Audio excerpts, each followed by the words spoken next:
an original. From Story Studio Network.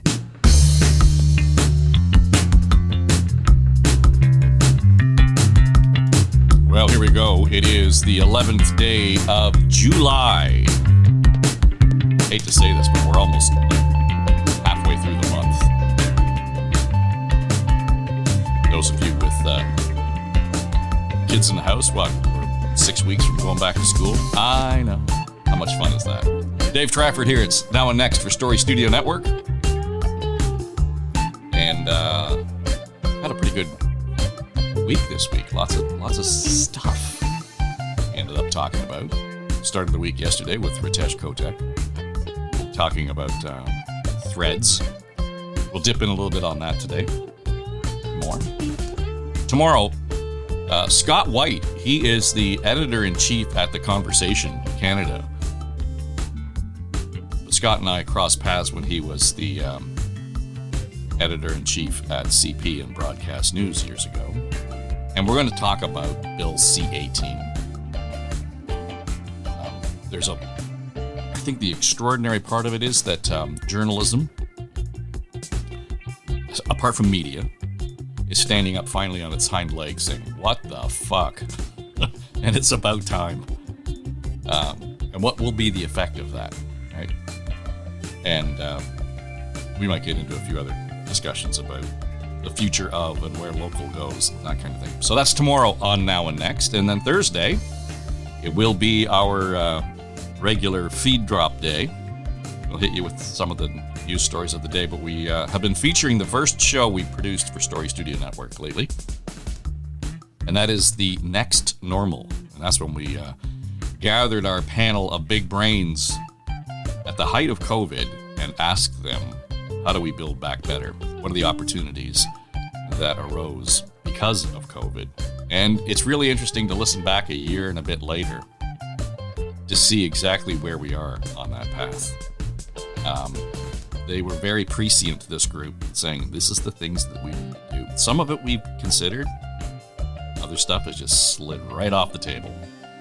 So whether that bodes well for the future and our preparations for the next disaster, I don't know. But anyway, we'll dip into that on Thursday. And then Friday, normally, we aren't on Now and Next on Friday. We just go Monday to Thursday. And when the legislature sits, we have On the Ledge, your Ontario Politics podcast. But now we're going to actually drop in Now and Next Friday thread.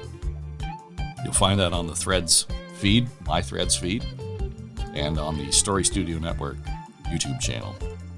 So you'll get a load of my Friday shirts. And if you missed it, you can go back to the Story Studio Network channel, and you'll find the inaugural version of the Friday threads. And you can take a look at the ugly shirt from last week, and you'll find out why, in fact, we do the Friday thread. Because I got time on my hands now. It's all good. All right, for this edition of Now and Next, we welcome in Barb DiGiulio and Kym Geddes. Welcome. How are you? Good morning. Good. Good morning. Good to hear. All right, so we're going to get into a few things, not the least of which I know you're curious about the Friday thread, Barb. We'll talk a little bit about that, but let's get to a few of the other things that are pressing this morning. And first, from the CBC. This is an interesting story because an Ontario developer is asking a court here in Ontario to prevent or delay an interview with the Auditor General. And this is all in relationship to the Greenbelt audit. Now, Bonnie Lysyk, I'm no fan of Bonnie Lysyk, but she has sent a summons to Silvio De Gasperis. Now, he's one of the developers whose company owns property that's been removed from the Greenbelt restrictions by the Ford government. Now, the summons says De Gasperis has to submit to, quote, an examination under oath, bring any relevant records, correspondence, notes, and documents according to the court filings. De Gasperis is asking the court to quash the summons, alternatively suspend it, while the Auditor General provides more information about what she wants to discuss. I think it's pretty clear what she wants to discuss. Kym, this sounds like ragging the puck to me, but Little bit. Oh yeah, what a great stalling tactic. A technicality. So try to stall the appearance to answer these questions, or stop, the questions, and having to answer them. This is under Lysak's purview, right? And so now she has to prove that yes, I'm allowed to ask these questions because this is part of the Auditor General's Act. And so now we wait to see if she can prove that, and she will. And so again, this story about these developers benefiting from the sale of their land so they can build houses, from the Greenbelt, it just stinks to high heaven. And when there's smoke, there's fire. And I agree with the analysts over the last, I don't know how many months, saying this will come back to bite Ford big, because it's very public knowledge, the relationship between this developer and many others. There are images. They've gone to ball games and hockey games together. It just stinks that they're so close and they're benefiting from this Greenbelt sale. Well, I mean, Barb, the whole idea that the premier at one point while campaigning was in the room and they had it on video saying, don't worry, we're going to open up the Greenbelt. And then during the campaign, we're never going to touch the Greenbelt. And now we're moving the Greenbelt around. And I know we can play the shell game and say, well, we took this out and we're adding this property in terms of the restrictions around the Greenbelt. That's not the issue here. It really is the perception of it. And just as an anecdote, I said I'm not a fan of Lysak because I think she gets into places that she's way out of her lane. But to Kim's point on this one, there's probably a place for the Auditor General. So on the day, it just happened to be the day that Patrick Brown got knifed and he was no longer the leader of the Progressive Conservatives. That morning, I had coffee with Vic Fideli. And we had been on the round table on News Talk 1010 together, went off and had a coffee after the show. And we started talking about this, that, and the other thing. And now remember, they were in opposition at the time. And I started talking about Bonnie Lysak, Auditor General. And I said, people push back. Governments typically do that. And Vic said to me, nope, anything that comes out of the Auditor General's report, we really have to commit to all of her recommendations, whatever.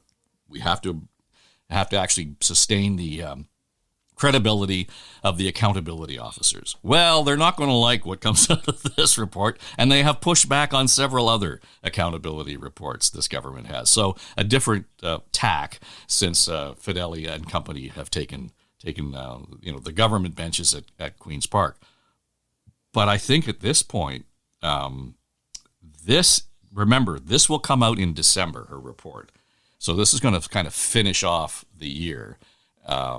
It'll be nothing else to talk about. And you know well that the press gallery at Queen's Park, they got nothing to talk about in December. Her report lands. This is going to make this huge splash at the end of the calendar year. And I just don't see it being good, bad, or good any way they spin it on the front benches at Queen's Park.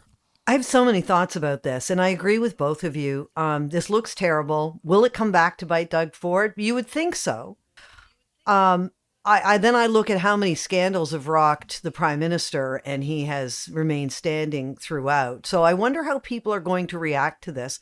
The other point I see, and maybe it's because I know someone, not a big developer, but I know someone who was in the position where they were, and it was an older person, had worked an entire career, did very well, and ended up buying a bunch of land north of the city. And when I say a bunch of land, I think it's something like 40 acres. And what their plan was to build a home for themselves and then to use the rest of the land to build like 4 homes for their children and subdivide the land that way. And then they ran into the same thing where it became Greenbelt land and they weren't able to do that. Right. So then now you're stuck with this piece of land that you can't develop and you can't do anything with.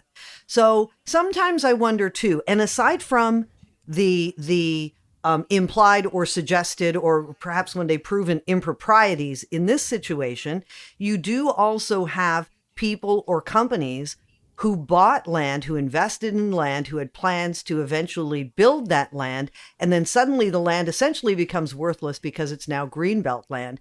And this is where I find this situation with the one we're talking about with DeGasperis. They owned this land previously. They had bought it to build, bought it to subdivide, and then it became Greenbelt land, 2005, and they haven't been able to do anything with it. We need houses. Would people care as much if it were a different owner, if it weren't somebody who was a big builder? I don't know. Maybe. We need houses. The price situation in this city and in the general Toronto area is to the point where young adults cannot have the experience that I think is just a fair experience to people, say, living together, married, with jobs, with good jobs, contributing to society, who can no longer afford to own a home. Will opening up land and building more housing help that? I don't know. I hope that's the case. So you know what I'm saying? I see where you guys are coming from with the impropriety, and I think that's going to be investigated. And I think that, yes, if there are questions that should be answered, sure. But I also think people get angry because there are people who have a lot of money who own plots of land and feel like, well, they shouldn't be able to do anything with it. Why do they have that and I don't have it? Did I go too far off on this rant? No. I think that that's all kind of rolled into it, and that to some degree has to be part of the narrative vis-a-vis, we're building 50,000 new housing units here, so away we go. But the question is not about whether or not we should have housing or could have housing. I think it's going to get muddied in a hurry by the relationship between developers and Team Ford. The only other thing I'll say before we move on, but the idea that Lissick is stepping down. This is her last big report. So, I can see where in some of these cases, well, let's just, as I said off the top, rag the puck, Kim, because she's just going to fade away anyway. So whether her report is complete or not, they'll be able to say, well, we never had our chance to have our 2 cents worth because it got so bogged down in the courts and we were still trying to figure out what was going to go in the report.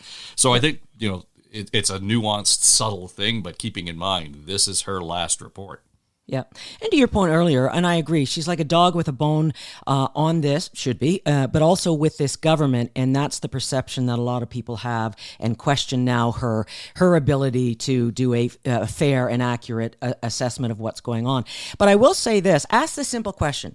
Why is this developer pushing back and not wanting to answer these questions? Why hasn't he come out and said, hey, it's all good, I've followed the rules? He's not even going that far. And something that I've observed with the Ford government, not just this scenario, but back with the truckers' protest, the Ford government has become very good at throwing out the law in the process and asking questions about, under this act, I don't really have to appear, or under this purview, it's really not for me to answer these questions. And they're using that a lot to get in and out and navigating very tricky, controversial files. Well, I would dare say that that's being played at a number of levels, whether it's federal or provincial, and you could probably insert any premier's name across the province and have that work. But you're right. I mean, and again, you wonder why people get more than a little cynical or skeptical about what's going on with politics. This story is not going to help that.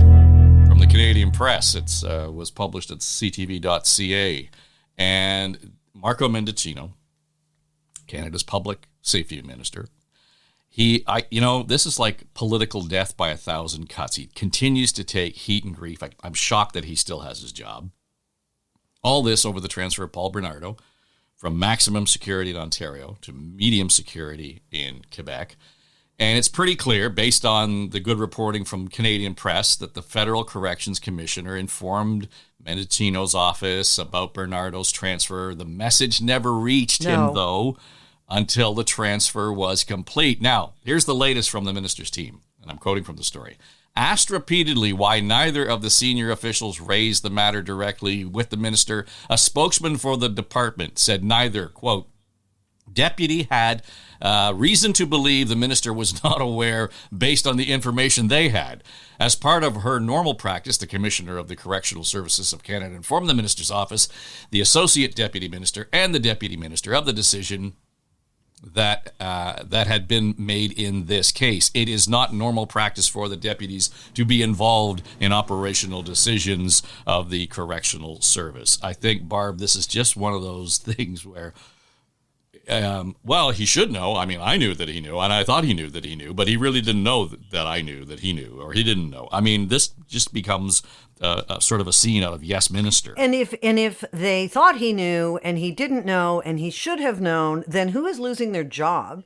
Because you're not doing your job properly. But somehow everybody seems to survive this. It's almost like the people who work below certain ministers, you have this understanding whether you're told or not when you get the job. You know, there may come a time where I'm going to have to throw you under the bus and you're just going to have to accept that. And I'm going to have to say, you didn't tell me something that I should have known. Did he know? I mean, it's ridiculous. It's almost like a joke when you go through what they're saying. Well, we informed and we assumed he knew. And, oh, I didn't know that he didn't know. It just becomes a joke. I mean, I think it's just ridiculous.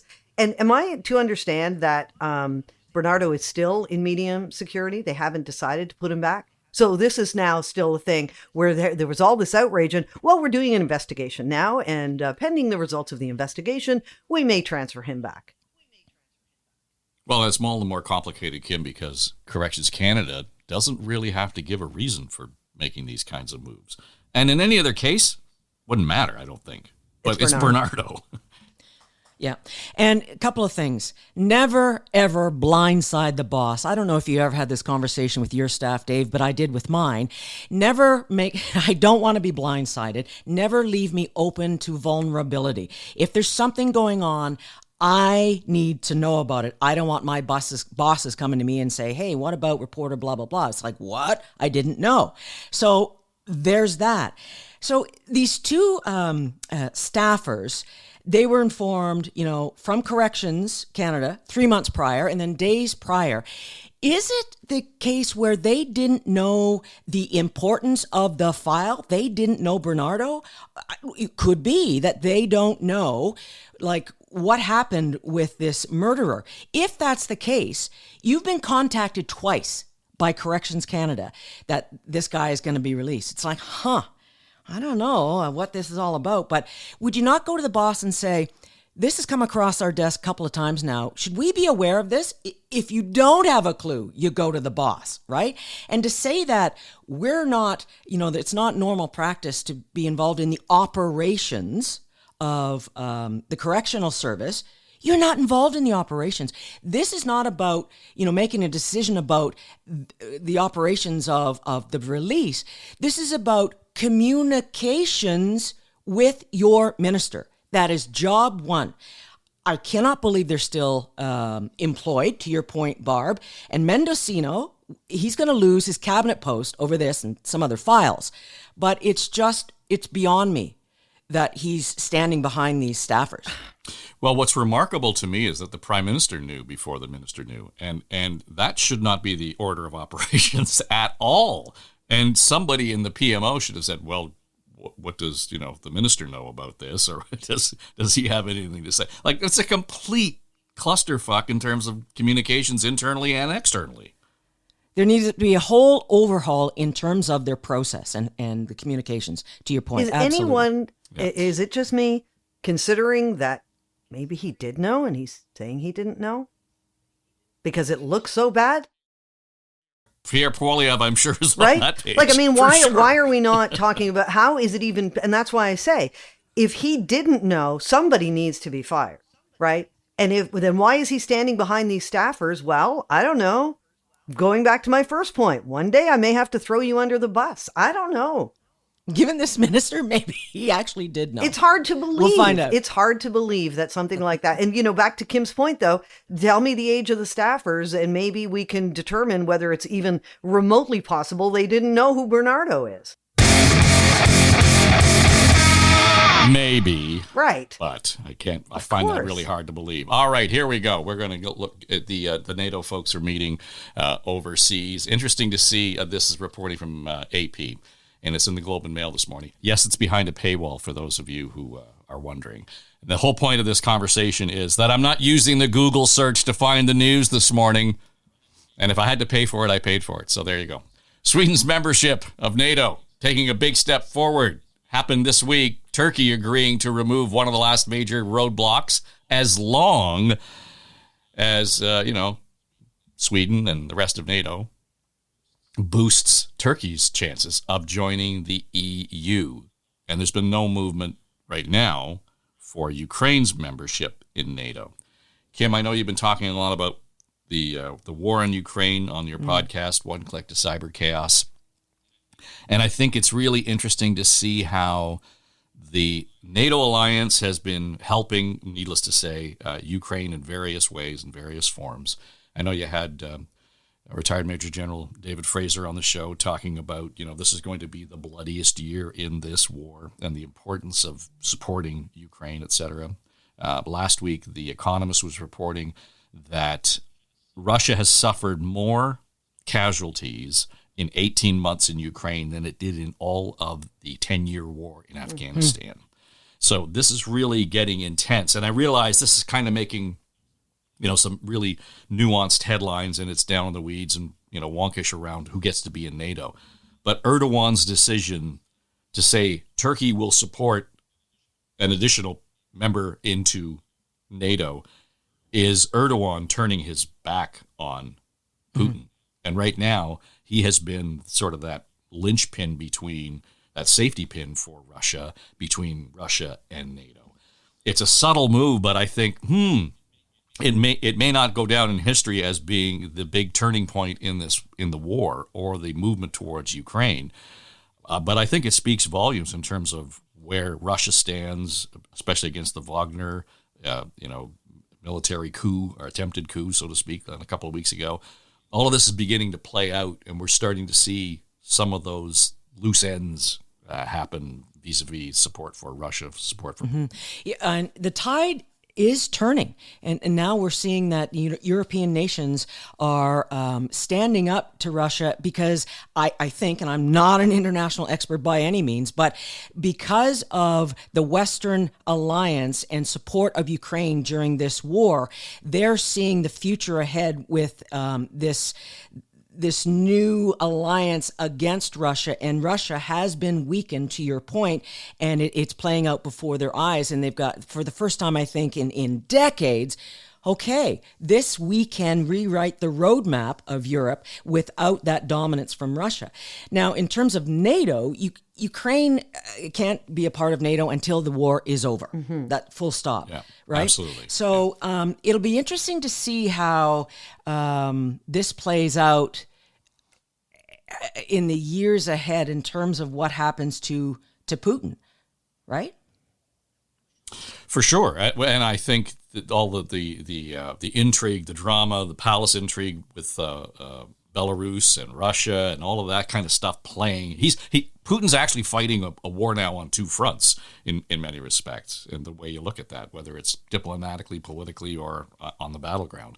But Barb, to Kim's point, there's no way Ukraine gets invited to join NATO right now, because if that were to happen, that would involve NATO directly. That would with Russia. Lead to another war. Obviously, that would lead to another war. But does this move pave the way for Ukraine to eventually join NATO? And certainly, as you guys have mentioned, and in the sort of reading that I've been doing, this is the kind of thing. I mean, this is just going to be a shot to Putin, and something that he is not going to be very happy about. But is it a certain thing that it will happen? Well, it has to go to the Turkish parliament. You're right. I mean, that still has to be approved. But I mean, considering the weight that Erdogan carries in that parliament, he's just won re-election. So, will it happen? Yeah, there might be some song and dance go on. But I even if it didn't happen or it passed, with marginally, I think that Erdogan has said explicitly, we're prepared to support this. goes a long And even, way. you know, as we watch the cracks open up wider and wider on Russia's strength, I mean, China is its ally, but it's tricky and only to a certain extent because China's strategies is about China becoming the superpower, and Russia will have no place in that eventually.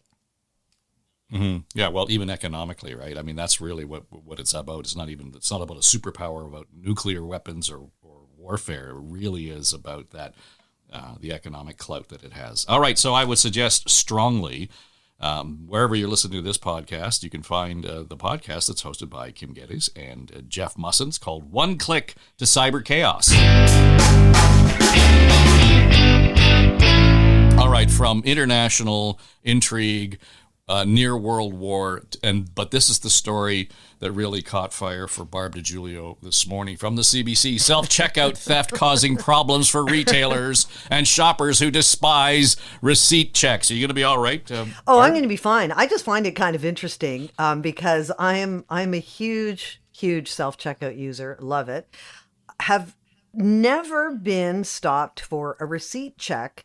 But I understand that a lot of places are starting to do it. And, you know, the point is, everyone who's a Costco shopper gets a receipt checked at Costco, but you agree to that apparently when you pay for your membership, which I didn't actually realize, but it's fine. You agree to that when you pay for your membership. You go through, they glance at the receipt, they just put a line through it, and that's it.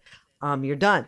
But no, I find it really interesting because doing the self-checkout, it is obvious how easy it would be to steal from the grocery stores. Sure. And they have people behind you watching, but it really would be easy to do.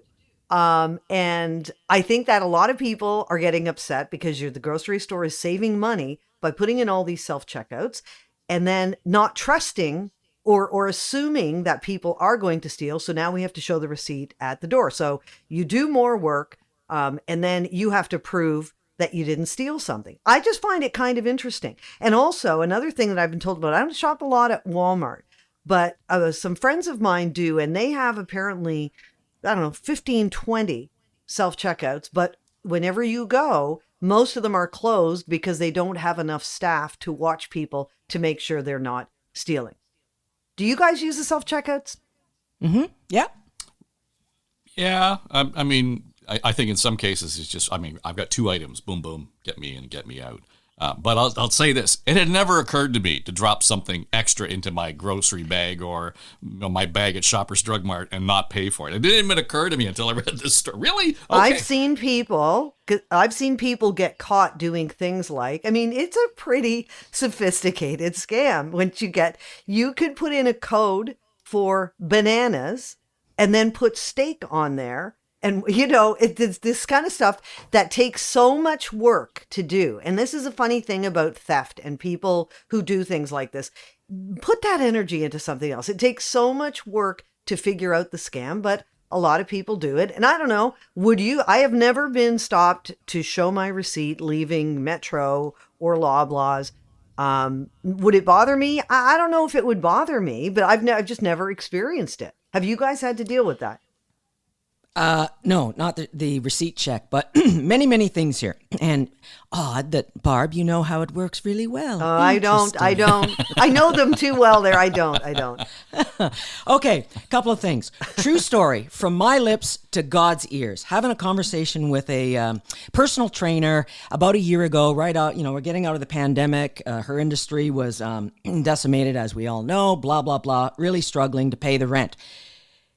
She told me that she regularly steals from the self-checkout, doing that method you just described. And also, she'll have her basket and her disposable bag, put some items in the bag, some items in the basket, gets to the self-checkout and, cashes in the items in the basket, but all the expensive items are in the bag. And also at Shoppers Drug Mart, we've got the little tags that you can peel off, $2 off, $5 off. She'll peel off those tags, walk around the store, put them on expensive items, and then go and pay for those. And she was quite open, quite brazen and bragging about this. And I said, you're kidding me, right? You realize if you get caught, your career and your reputation is over. And the response was, well, I don't care. I don't make enough money. I can't make ends meet. These big grocers are raping us and this, that, and the other thing. And I'm like, wow, this is where it is right now. And in terms of, and right down to the receipts, she says, I've looked into the law. They cannot ask me for my receipt unless it's in the process of the checkout. I don't have to show them my receipt. And I'm like, oh, good God, you've got this all worked out to the nth degree. And the problem there with asking people, hey, Barb, let me just check your receipt. I want to make sure that, you're all good and haven't stolen anything. It opens it up to profiling. And I see real problems with, disenfranchised communities and, some shoppers being profiled or like the perception of that. And that's not good for the grocers. But it's like your friend, for some reason. Not my friend. Sorry, this person, the trainer. Sorry, but just on that, did you refuse to pay her after the session just to say, well, fuck you, I can't afford this anymore? People don't think it's theft for some reason. They look at it like, you know what? I'm bagging it myself. You don't want to pay for cashiers. And you're right. That kind of thing would end your career, right? And people don't look at it that way. They don't look at it the same way as if I'm getting into somebody's car and driving off with a car that doesn't belong to me. But theft is theft. It doesn't matter the value. It tells me there is such anger and such disdain for the big grocers now that people are willing to take that chance. I'm guessing Dave doesn't do as much of the grocery shopping because he's not fired up about this at all. No, actually, I go to an independent store and I know the people behind the counter and we chat all the time. And they don't have self-checkout. And no, they don't. And I bring my reusable bags. They actually fill those reusable bags for me. So wow. It's all good. But I understand the angst around it, Kim. But on the other hand, you're right. I read a story recently where a lawyer went to, I don't know if it was Canadian Tire or if it was Walmart, one of the big box stores.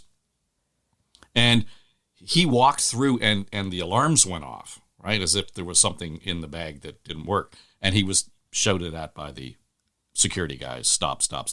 Being the lawyer, he knew he didn't have to. He could just keep walking. They can't stop me. So this creates this entire culture of image problems for some of these stores, because what are they going to do? Tackle you at the door and then your receipt is fine, right? That's going to happen. On the other extreme, there are no checkouts or self-checkouts at LCBOs, but it doesn't seem to matter. I was in the liquor store recently, and this young woman just walks in, grabs this bottle of expensive gin, and just walks right out with it. And there's a security guy in the store. Nobody's challenging them. That's just sort of the cost of doing business. So I think there's a bigger issue here in terms of what is the real problem we're trying to solve. Yeah. With self-checkout. Yeah. You've created a problem by trying to solve the problem, right? And Barb, you said that, the grocery stores assume stealing is taking place. They don't assume anymore. They have the inventory metrics to show that stealing is on the rise, right? So it's happening. Well, yeah, and I think that when the powers that be decide we're going to do this many self-checkouts or we're going to do all self-checkouts, they build a loss into that. They build a loss due to theft into that. They know that it's going to happen, but for some reason for them, it's still more worth it to do that than to pay someone to be a cashier. All right, this morning from the BBC, the latest updates on Meta's new adventure to kill Twitter, take on Elon Musk. Of course, Meta owns Threads now, Instagram, Facebook. They launched the social app, I guess, last Thursday. Threads, that is. More than 100 million users signed up in 4 or 5 days. It's the fastest growing app on the history of the planet. It's a work in progress. There's been all kinds of complaints and frustrations by users, but I think it's really interesting to see how the folks who are in the C-suite at Meta, particularly in Instagram, because it's so closely associated with your Instagram account, are coming out immediately and saying, we acknowledge there's a problem and here are the things that we're doing to actually expand the experience. But you're not buying it, Barb. I have a little bit of an issue. Look, You know what? I'm going to either eventually, Dave, I'm either going to give you credit or blame you for me joining Threads. Okay. Because the three of us were having this back and forth about something. And I believe it was on your Twitter, that the story is on my Threads. So I went to go and look on your Threads. And in order to see it, I had to, sort of go through the process of joining.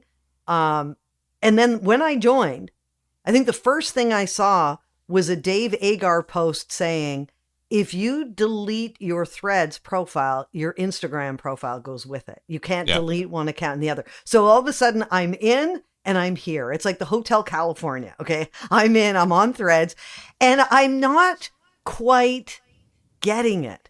I'm not against it, but I kind of feel like I'm in this unfamiliar place. I don't know what's going on. Things are not happening in chronological order. I've realized, as I say, now I'm in. All of a sudden, I lose my Instagram if I decide that I don't want to be a part of this club anymore. So one thing that has helped, I'll be honest, over the last number of days is to see more and more people I know on there. So I'm like, okay, at least I've got friends here, but I don't really know exactly what to do with it. I like some of what I'm seeing, but I feel like I just took a dive too quickly, and I don't really know if I'm where I want to be and need to be.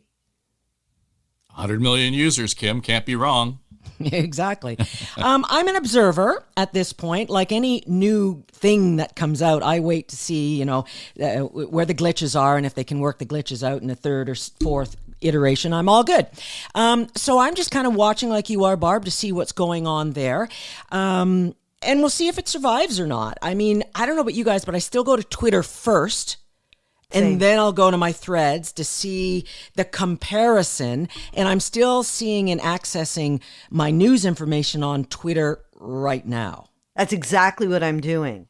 And I almost feel like I don't know exactly what to do with Threads. I like what I'm seeing. I like what Dave's doing. I'm seeing a lot of Aaron's stuff. I still go, that's my thing. I still go to Twitter first. And I am not someone, I use social media a lot to get information.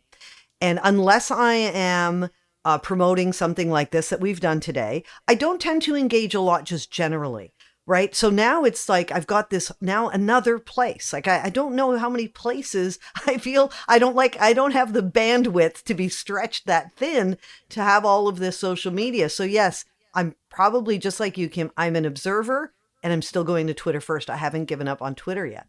Yeah, I haven't given up on Twitter, but what I have noticed is, and I've been on Twitter since 2008, 2009, whatever, something like that. And when I started to use Threads, I realized this is what Twitter was like when we first started to use it. There was no suggested person for you to follow. There were no promoted tweets. There was no advertising on it. And that's what I'm looking at, a fairly clean feed. To your point around chronology and, just having random people pop up into your feed, Barb, I see a lot of that complaint, but apparently it has more to do with how you train the algorithm in terms of the people that you go out and follow or that you like, or it's, it's following it's creating that AI muscle for you around it.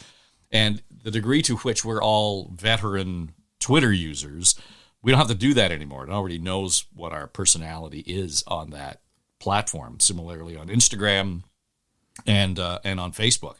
But what I think is more interesting here is that the reason I think this is going to take off and continue is because it's baked into or related to an Instagram account where you already have community. So the reason that you're seeing Dave Agar or mine or Aaron's feeds, whatever, is because it's likely that you're following those accounts on Instagram. So it's at least taking some of that into account. But I talked to Ritesh Kotek yesterday about this, and I said to him, what the hell's going on? Here's his insight. He thought that back on the Canada Day weekend, that's when Elon Musk decided that there was going to be limitations on the number of tweets that you could look at on Twitter. And it went from, 900 to 8,000, depending on what. And it just seemed to be this random decision throughout the weekend where all of a sudden people were limited. And now I'm not looking at 10,000 tweets on a day, but there are people out there who do. And you're an influencer. I know a lot of the guys who were reporting on the NHL draft or the free agency that weekend freaking out because they weren't seeing the tweets that were talking about the big trades or the free agent signings, whatever it might have been. So there was this whole issue of instability that just came to the fore very quickly around a long holiday weekend in Canada and the United States when there was nothing else to really focus on. And he thinks that Meta made the decision, let's get this out there, because they did it like within a week of this all happening, so that at least the Meta platform is stable. Sure, it's a work in progress, and we're actually going to make improvements, and we're going to be able to create more communities, and there's going to be more of a group opportunity like you have on Facebook to talk to people who are like-minded, whether it's, you like knitting or podcasting or whatever it happens to be. You'll be able to create community on there. But his thought was, there was an opportunity quickly to get this thing out, and he thinks that the question is not so much the user experience, but how many people will stay. Right, a year from now, how many of those 100 million downloads are actually going to be active users? So whether or not Meta survives, I just don't see this as being a good thing for the Twitter platform, because where people are bailing, what's left are trolls and angry people. Yeah. Right. And like anything, we've seen so many apps come and go over the years, and we'll see what happens with this one. But I've lost my train of thought here. Oh my Lord, save me, Barb. Well, so I think it's interesting that it all makes sense talking about the Canada Day weekend. And I remember seeing that about limiting the number of tweets that people can see. So part of me is wondering, okay, Meta rushed to get this out. Is that why there's still no search feature? Is that why we're not seeing things in chronological order? And or did they not expect 100 million people to sign up? I mean, this could have been put out as a bit of a test the waters, see, and then all of a sudden they're overwhelmed with all of these people who are joining. It's not, I think that's what it is. It's not exactly user-friendly for me. So I'm kind of just watching it cautiously, but also how many people are like me, like Kim, like you, that we haven't left Twitter yet, maybe, or ever. Like that I've still got my Twitter account. It's your activity though. How active will I be on Twitter if I'm more active on Threads? Because to your point, there's only so many places you can be on social media in a given day, right? Are you doing a lot? Sorry, Kim, go ahead. I was going to say, I remember what I was going to say now. Senior moment. Holy cow. So my fear is, at what point does disinformation, misinformation seep in and the hackers figure it out and now become that toxic narrative on Threads as well? You can't tell me that won't happen here. Yeah, I agree. And I think that's part here. If it were a user experience, and all the things you described are based on our past experience with other social media platforms, Barb. But here's one of the things that I think where Meta would knock it right out of the park for everybody. You cannot have a Dave 2003, hashtag smiley face name. It has to be a verified name. Every user should have to be Barb DiGiulio, here's my email address. And just as it is on LinkedIn, where if I follow you on LinkedIn, I can see what your email address is. I can see what your website is. That to me is a verified user. And then I know who I'm talking to. Then I know who's commenting on my material. And if I want to block them or I want to mute them, that's great. But there isn't that yet. And that level of transparency about who is using it and who is commenting on my material and who is following me or trolling me, I think that gets at what you're talking about, Kim. And as much as if we could do that, we'd probably avoid a lot of that stuff. And to me, that would be a bonus. Mm-hmm. Yep. And that's why I've made the shift to Threads, because, well, it seems friendly and I don't need to go through the bullshit and I don't need that for my mental health and I don't want to be involved in that crap. Let's see if this is a safe space to share information. But will it be, Barb, like the frog in the boiling water, right? I mean, right now it's nice and warm. Well, and what just came to mind as Kim was talking about it, I also belong to, I don't even know if I would call it social media, although I guess it's considered that. Do you guys know the Next Door? It's sort of a neighborhood community thing. And actually, if I'm not mistaken, somebody, maybe one of the sharks or dragons, created it. So it's kind of like, I don't know, maybe like consider maybe a Kijiji for your local neighborhood. And local neighborhood would be, the Toronto area. So it's fairly wide. And people would post, oh, I need a painter, or I found somebody who's really good at paving driveways, or I have something to sell. But I've even noticed that now has started getting nasty. It's like, that's not what this is for. But they creep in. They creep in. The trolls, the people who just wake up angry every day and want to get mad at somebody. So, cautiously optimistic, sure. But is it really possible for something to stay that friendly over the long run? If those trolls don't have anybody left on Twitter, they'll probably make the switch too. Well, I will say, to its credit, it's Threads is no truth social. So let's just be grateful for that. I mean, that's the funny thing was, as soon as Trump, remember when he launched his platform and it crashed have you ever even hours? Oh yeah, I know what Truth Social is, but I've never seen anything. Yeah. Well, and again, the interesting part about this is each one of these platforms has a voice, a characteristic voice. I don't know how you guys use it, but I'm very specific about the tone or the content that I post on each one of these platforms. Sure. What I would post on Instagram probably isn't what I would post on LinkedIn. Certainly not what I would post always on, Twitter, as the case may be. There's be some subtle differences, but there's a certain voice out there in terms of who the users are and who the audience might be. So it's going to be curious to see how that voice collectively develops on Threads. And maybe to your point, Kim, it'll be the threaders who decide we don't want any of this trolling bullshit, and that's going to be the thing that pushes it over the top. If it comes to that, people will leave it, right? Because that's why I'm here. I don't want that, because that's what was pushing me away from Twitter, sort of proving. Well, that's why it was created. That was one of the major factors, right? No, I think that's just Zuckerberg poking Elon Musk in the eye. I mean, let's face it. I can do this because I can. So there. Well, right? It might have been the challenge to the competition that he issued last weekend too, or the last couple of days. Well, that's a different layout. But threaders are very lucky to now have you as a result on Fridays. You're somebody's the Friday thread. Yes, love that.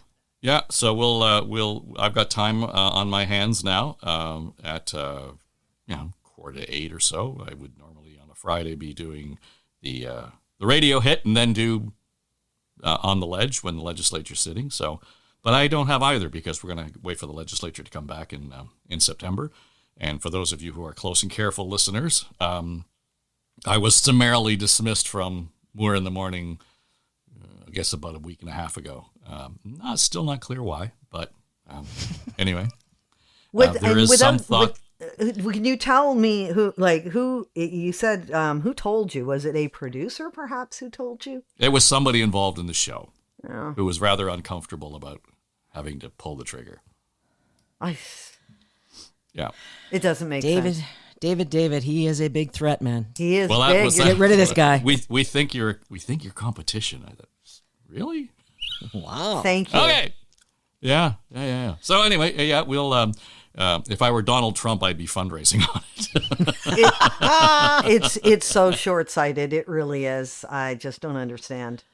I mean, I think that we might get into this a little bit tomorrow with Scott White from The Conversation, but it's about the state of mind of media, big media. It may well be, that it happened to be the day that the last time I was on, we were talking about Facebook and Google and having to, sort of bow down to the federal government on Bill C-18.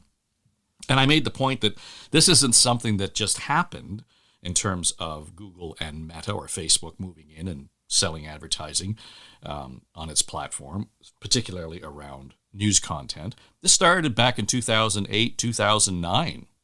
And when everybody decided we needed to put our content up on the social media sites, So two things happened. They didn't have a paywall on their own site. Second, they just put it up there of their own volition.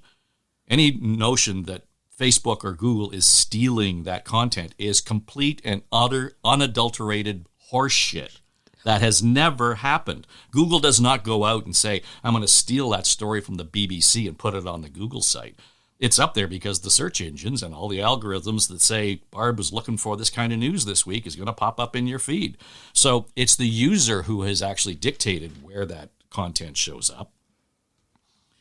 And Google and Facebook were smart enough to say, wow, a lot of people are looking at that. It's worth something. So they put a value on it and they sold advertising.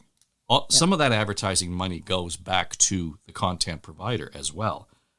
And anyway, I made that point that in fact they're more, that the big companies, the media companies, are more interested in chasing a diminishing ad dollar than they are in connecting with the people who are of value, and that's your audience. They have lost sight and connection with an audience. That's why it's failing. And I didn't say this on the air, but now I feel quite comfortable doing so. Why should Google or Meta be required to pay for our journalism when the big media companies won't?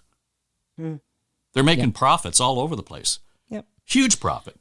And they will not invest in it. In fact, we're all a result of that. Yes, proof.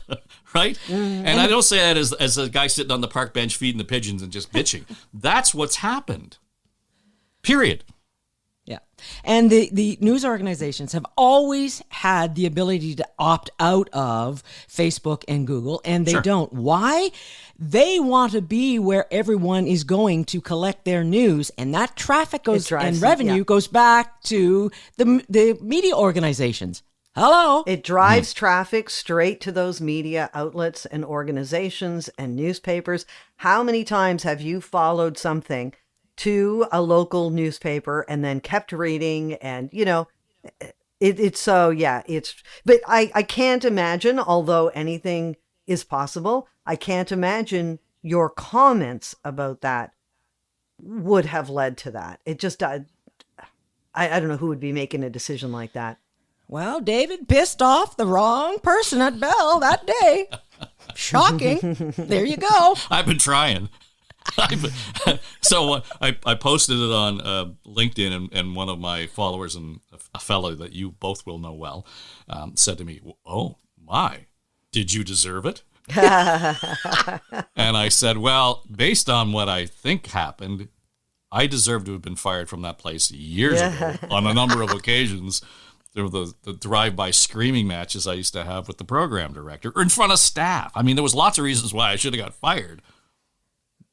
Now, to be fair, I was not on payroll, so they fired a volunteer. Like a guest contributor. I'm telling my husband this, and it's like he doesn't get paid for it. No, they fired him, and he's volunteering his time. He's a guest. Oh. But it's made good fodder for the podcast this week, so it's all been good. This is good. Thanks, guys. I hope you get the chance to get out and enjoy some of this beautiful summer weather, the hottest we've been having in ever on the globe. Last week, 3 of the hottest days ever on the planet. Did you guys see that? Yes. Holy cow. So anyway, cooling off here. Enjoy the rest of your week. Barb DiGiulio, Kym Geddes, I'm Dave Trafford, and this is Now and Next for Story Studio Network. Pay no attention to that man behind the curtain. Now and Next is produced by Becky Coles. Our production manager is Jamie Nickerson. Audio editors are Mike Trutler and Drew Garner. And our sonic logo designer is Greg McDonald. Our executive producers are Dave and Aaron Trafford. This is SSN. Story Studio Network.